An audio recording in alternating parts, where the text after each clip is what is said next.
Bonjour, j'ai actuellement une carte à débit différé. Ma banque ne m'a rien demandé à mon changement de carte. Comment faire pour enlever le débit différé? C'est une très bonne question et je vous rappelle de faire attention quand vous avez un renouvellement de carte bleue. Si vous avez une carte à débit immédiat, souvent la banque va vous la renouveler en carte à débit différé. Elle va vous envoyer un courrier et si vous ne voulez pas de cette carte à débit différé, c'est à vous de renvoyer le refus par courrier. Donc faites bien attention, sinon vous allez être piégé. Les banques aujourd'hui, elles n'hésitent plus à mentir, à arnaquer, à faire ce qu'elles veulent. Elles ont toutes l'objectif de vous refiler des cartes à débit différé. Et pour les personnes qui ont du mal à gérer un budget, et même pour les autres d'ailleurs, le débit différé, très souvent, ça va aggraver votre situation et ça va vous mettre dans la merde.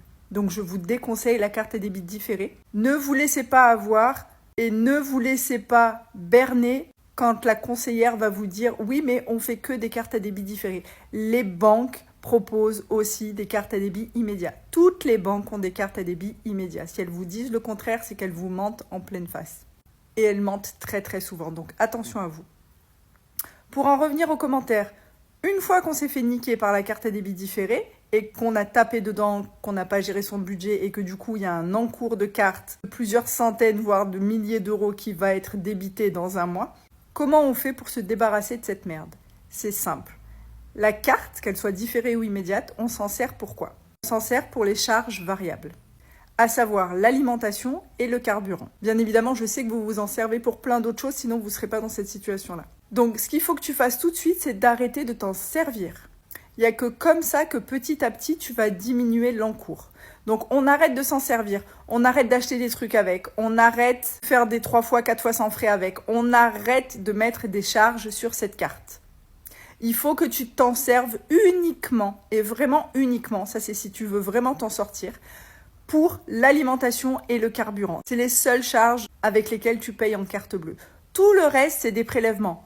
Le loyer, l'électricité, l'eau, les assurances, les abonnements, etc. Tout ça, en général, c'est des prélèvements qui passent sur votre compte entre le 1er et le 15 du mois. La carte bleue, elle est là que pour le reste.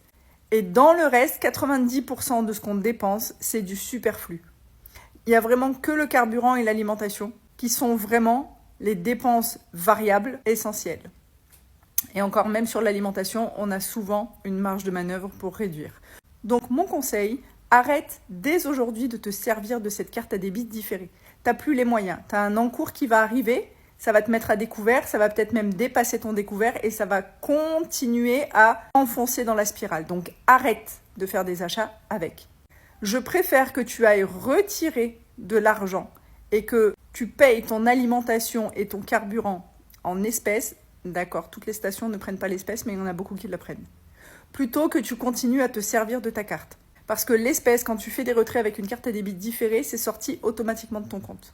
Si tu continues à payer par carte, tu vas encore décaler l'encours et dans 1 mois et demi, 2 mois, tu devras encore payer les dettes que tu es en train de te faire là. Donc arrête tout de suite. La semaine dernière, j'étais en coaching avec une jeune fille. Elle a vu le montant de son différé qui allait arriver dans quelques jours. C'était presque 2500 €. Pendant le coaching, elle a découpé sa carte. Elle ne s'est pas laissé le choix. Donc tu fais ce que tu veux. Moi, quand j'avais une carte à débit différée et que j'étais arrivée à ce point de non, là je peux plus, là j'ai fait de la merde, mais là je peux plus, l'encours qui arrive, je sais pas comment je vais le payer. J'ai pris des ciseaux, j'ai découpé. La jeune fille en coaching, elle avait la même rage que j'ai eue il y a quelques années. Elle l'a découpé direct. Elle ne s'est pas laissé le choix. Elle ne s'est pas laissé l'option de payer avec. Trop, c'était trop. Donc tu fais ce que tu veux. Mais en tout cas, si tu veux sortir d'un différé, il faut impérativement que tu arrêtes de t'en servir. Ça va être dur pendant 1 mois parce que l'encours, il va bien falloir l'encaisser et il va bien falloir assumer les dépenses que tu as fait le mois dernier. Donc tu peux dire d'ores et déjà à ta banque, je ne veux plus de carte à débit différée, commandez-moi une carte à débit immédiat. Et c'est pas s'il vous plaît, si vous voulez bien, non. C'est une instruction que tu vas donner à la banque. C'est pas la banque qui va te dire oui, ok, vous pouvez avoir une carte à débit immédiat ou non, vous ne pouvez pas. C'est toi le client, c'est toi qui donnes les instructions. Ça suffit de vous laisser berner, tout ça parce que vous pensez qu'un conseiller bancaire, il est au-dessus de vous. Non, ils sont là pour vous vendre les produits et les services de la banque. Ils en ont rien à foutre de votre gueule. Donc vous allez donner l'instruction à la banque de vous commander une carte à débit immédiat. Quitte à ce que vous disiez que vous l'avez détruit ou que vous l'avez perdu. Peu importe, on s'en fout. Vous ne voulez plus de cette carte. Arrêtez de vous en servir, ça ne fait que vous mettre dans la merde. Donc la seule chose à faire pour se débarrasser d'un différé, c'est d'arrêter de s'en servir, de faire un budget optimisé en ne gardant que l'essentiel, d'enlever tout le gras, tout le superflu pour pouvoir absorber l'encours qui va arriver.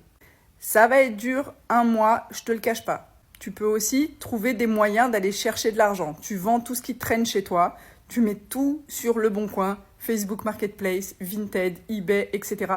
Ça va venir amortir d'une certaine manière le montant qu'il va avoir sur ton compte. C'est-à-dire qu'au lieu, par exemple, de te retrouver avec moins 900 € ou moins 1500 €, tu auras trouvé des moyens d'aller augmenter tes revenus, tu auras un petit peu renfloué ton compte, et ce qui fait que tu seras à découvert d'un peu moins que si tu n'avais rien fait et tu avais juste attendu que l'encours passe.